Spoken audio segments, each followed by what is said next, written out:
Louise Dalingwater lectures French students on British studies at the Paris Sorbonne University. She's with me now in the studio. Thanks for being with us on France 24.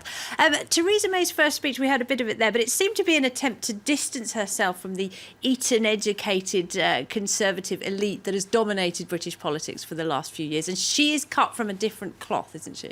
Yes, exactly. She's really what we consider a one nation conservative, more of a liberal conservative, going back to the 19th century Disraeli idea of bringing the classes together, considering bringing out, really looking at the regions, inequalities in the regions, finding a regional strategy to solve those problems that emerged after the Brexit result, and we saw that there were many difficulties. People want to have a solution, find a solution to the problem of lack of jobs and opportunities in the regions. And she said that she's looking out for working people.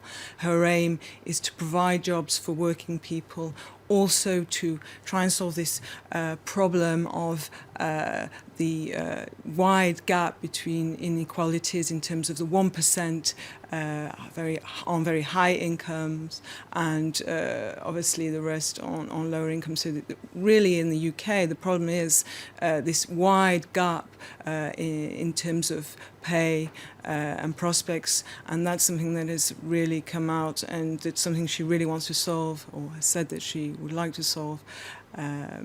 She's just handed the top job, Chancellor of the Exchequer or Finance Minister, to Philip Hammond, but she is reportedly about to give several women top jobs in her cabinet.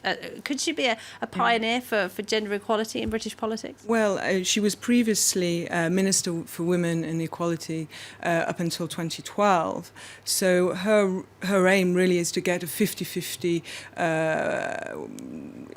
gender balance in the cabinet. Currently, it's slightly under a third of women in the cabinet, so this would be a real progress in terms of getting equality. It was something actually that Cameron was highly criticised for not achieving equality in gender terms in government and also in the cabinet, and he got criticised often in question time for this. So I think this hopefully will be an attempt to bridge this divide in terms of gender equality in government. She's famously told fellow Conservatives that the party was known as the Nasty Party. That was back at a Conservative Party conference several years ago.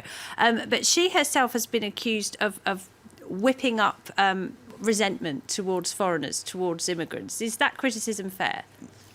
Well, about a year ago in 2015, she did indeed make a speech about limiting immigration.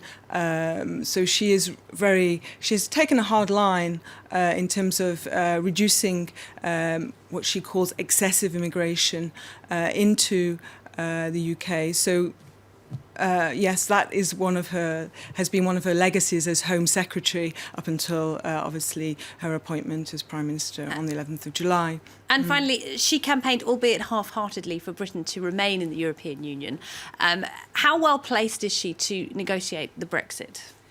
Well, indeed, that was a question. How can somebody who was backing the Remain group stay in, become Prime Minister and lead the Brexit? But she says Brexit means Brexit. Even if she doesn't intend to